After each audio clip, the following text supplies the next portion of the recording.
Пепе мим нь норми биш данк мим юм. Түүнийг янз бүрийн улс төрийн мим болон элдв янзын егөөдөл хошигнолд ашигладаг.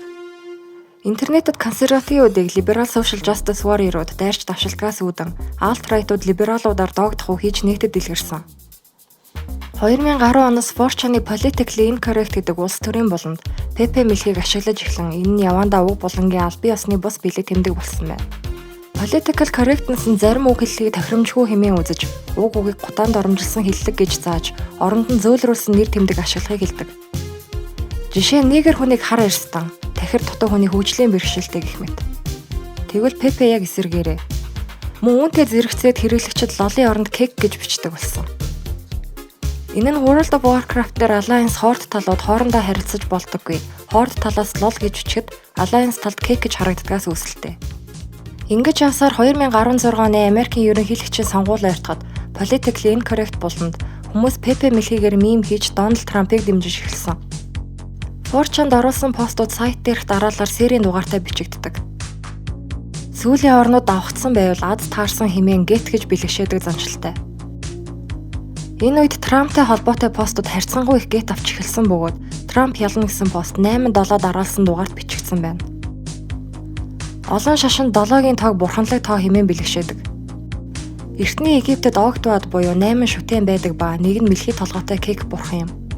Кек нь үүмэн самуу эмх замбраагүйг бэлэгддэг. Англиар chaos бурхан юм. Кекер мөн нар мандахын өмнөх гэрлэгийг бэлэгддэг. Ингээд 4chan'ы хэрэглэгчид Дональд Трампыг бурханы явуулсан илч хэмээн шуугиж эхэлсэн. Иймэрхүү хамаагүй зүйлс хачирхалтайгаар хоорондоо холбогдохыг Карл Янг synchronicity гэж нэрлэсэн. Гэхдээ энэ synchronicity ингээд дуусаагүй. Хекет гэдэг мэлхий бурхны баримлыг Amazon дээр худалдаачаа андуурч кек бурхны баримл гэж тавьсан байж. Энэ дүрс тэмдэг нь Хекет гэсэн үг боловч компьютерийн өмнө сууж байгаа хүн харагдаж байна. Компьютерийн хажууд байгаа мушгиралцсан тэмдгийг интернет холболт мим гэж харж болохоор байна. 80-ад оны Пепе нэртэй хамтлагийн пянцны нүүрэн дээр мэлхий шидэт тохиор барьсан байжээ. Мөн өөр ковер дээр дүрсэлсэн цаг нь Трамп цамхгийн цагтаа ижил байж таарсан. Дональд Трамп Twitter дээр Пепегийн зураг пост хийж байсан. Пепегийн улс төрийн нэр алдар хүчээ авсан болохоор либералууд Пепег үзэн ядалт урайлан дуудсан мессежтэй гутаанд оромжлын бэлэгдэлд оруулсан байна. Хиллари Клинтон хүртэл үүнийг зарлаж байсан. Өнөөдөр баруун political correctness үгээ хэлэх эрх чөлөөг боож хааж, үнэн үг хэлсэн үнийг гүтгэж гүжирдэж байна. Даяарчлал неолиберализм нэрийн дор хууль бус цагаачдыг өгшүүлж, цагаан арьснуудын эсрэг арьс өнгөний үзлийг дэврүүлж, түүх гуйвуулж, хэдэн зуун жилийн өмнө үг дээдсийнх нь үйлдсэн үйлийг цагаан арьснуудад өрүүлж буруутгаж эхэлсэн. Пепе үүнийг сүрэн зогсож alt-right имижээ олж авчээ. Пепег ашиглаж үзэл бодлоо илэрхийлдэг 4chan'ы хэрэглэгчид Kickstarter-ны бүгд найрамдах улс байгуулсан. Kickstarter-ны төрийн дуул нь нөгөө 80-ад оны Пепе хамтлагийн дуу. Бид их толгоогүй үүмэн самууны үед амьдарч байгаа билээ. Эдийн засаг, нийгэм соёл маргааш хаашаа эргэх, хэрхэн өөрчлөгдөхийг таахад хэцүү. Эзэгтэй цаг үе ирсэнтэй хинч маргахгүй байх. Мэлхийн хуурай газар амьдардаг, бас усанд ч амьдардаг. Шангаа орхоо мөртлөө томроод загас биш амтан болчихдаг болохоор ямар нэг төрөл зүйлд ангилахад хэцүү. Өөрөөр хэлбэл эмх цэцгүү chaos-ийн зөвөрлөл юм. Арга биелэгт эмх журамд хямрал үүсэх боломж байдаг. Мөн хямралд эмх цэгц тогтох потенциал байдаг гэж бэлэгдэжээ.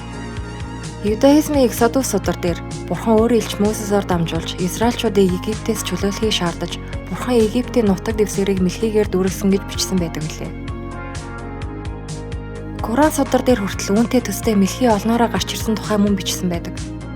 Түүх давтагддаггүй, гэхдээ хэмнэлтэй байдаг гэж Марк Твен хэлсэн. Тэгвэл Пепе мэлхий энэ хэмнэлийг давтсан байж болох юм.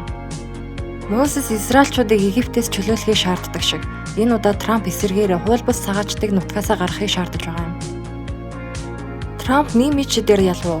Мимний ичид эртний шүтэнтэй холбоотой юу? Нөгөө задарсан имэйл Трампын өрсөлдөгч Хиллари Клинтоны хүрээлэл эртний шашин, үргэл барьцын тухайд урдж байсан. Молог Телема шар шувууны шүтэн гэх мэт. Тэгвэл 16 оны сонгуул Кек Молог хоёрын өрсөлдөөн ичидийн тэмцэл байсан гэвэл та итгэв үү? Пепе бол хувь хүн биш, үзэл санаа юм. Үүнийг таслан зогсоох аргагүй. Хинч Пепегээр мим хийж олно. Пепе бол Chaos эмх самбраагүй бэлэг тэмдэг юм. Нэг сэтгэл дээр биднийг Христийн шашинтай хүмүүс үү гэж асуусан байсан. Бид Христийн шашинтнууд биш хүн бичнээс үүссэн гэдэгт итгэдэг. Гэхдээ барууны нийгмийн гол тулгуур болсон зүйл бол Христийн шашин гэж хэлвэл буруудахгүй байна. Барууны ихэнх сонгодог тууж ном зохиолууд Библиэс санаа авсан, Библиэд тулгуурсан байдаг. Бас барууны ёс суртахуун хууль Библиэс үндэстэй байдаг. Өмнөх видеонууд дээр сатаныг Христэс тустай ойлгож болно. Сатаны нэр нь ч эртний Египтийн газар доох ертөнцийн Сет бурхнаас үүдэлтэй нэршлэм. Библи бол маш их судлагдсан гүн гүнзгий утгатай, маш олон шууд бос утгатай зөвлөл жишээ байдаг учраас бид Библийг үүсгдэггүй.